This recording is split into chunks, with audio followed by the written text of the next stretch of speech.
connected, living in the city, and now being able to have space was very important to me. So that's how I came to North Carolina. And once I went to the land and saw that it was just all trees, and I do love where I live here. It's a little bit of country, it's a little bit of city. And so I thought, what could I do that would help me build a relationship with the land that is there? Because there's no reason for me to want to go to the land with just a bunch of trees. And so I thought, I want to do something that we all can build memories. Just like when I was growing up, I have all of these fond memories of coming to North Carolina. So I thought how beautiful it would be if we could use this land and we could have family functions there and we could just build memories. And to do it, because I really feel like a lot of the younger people, they don't have an attachment to the land. So even when people pass on, they're so quick to sell the land because it doesn't mean anything to them. But if we were to use the land and start to build memories and stuff, it would give them something to consider.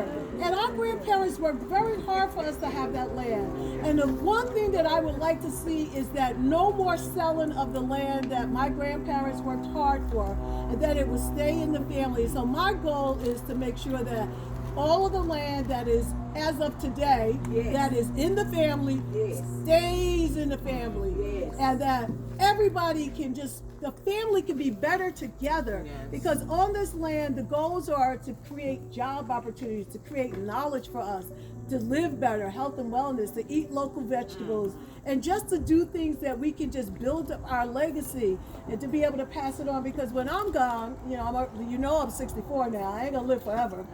And so I want my daughter to have such fond memories of this land that she's never going to think about selling the land. And just having strangers on the land where I got relatives living here and then I got a stranger next door, it just doesn't feel right. It just feels so weird to me. And it's like, we need to make sure that we stay connected to the land that was, they worked hard for it. And they wanted us to have this.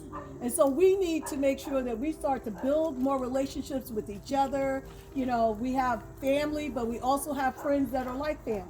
And so we want to include everybody. And when the garden is created, which is always, a garden is always work, I want us to come and have time together. I want it to be a healing garden because I think it's so important that we focus on health and wellness a little bit more. And so I want it to be a place that's relaxing, that we could be out and connect with nature. So that is the vision that I have. And some people may wonder, well, why are we doing a fundraiser? Because it takes dollars to create this. It really does. I have a vision, but I also have put my own personal sweat and equity, my own dollars, my own intellect for a lot of things that I had to move forward because, dealing with the county and getting permits and stuff, you just don't build the garden overnight. There's a lot of technical things. And all of those things, I need the support of people to help me. It is going to be a community garden. So I'm looking for opportunities to be able to help diverse groups of people to come to the garden besides my family and friends. And so when it looks like we're just like constantly doing fundraisers, at this stage of the project, it is the most important. Like they said, this land must be gated. That takes dollars. The land that had to excavate the trees and stuff. So it's not that I'm want anybody to have a negative perception, but to understand that these things are necessary when you have big projects that you want to accomplish things. You can't do it by yourself. And so I thank each and every one of you for just supporting this initiative. And please don't give up on us. You will be seeing the fruits of your labor, your money and everything in due time. As a matter of fact, next week the shed is coming on Monday. And so I'm very excited about it. We have got the permit to put it on. Electricity is coming soon. We're meeting with them on Tuesday. So I created Ida's Community Garden on Facebook so that everybody can stay in the loop as to what's going on. So you can see when you're making your donations and stuff, where is the money going? All of your money is being very, carefully allocated for the things that are for the garden. And I don't take that lightly. I really take this very serious. This is a project that is dear to my heart.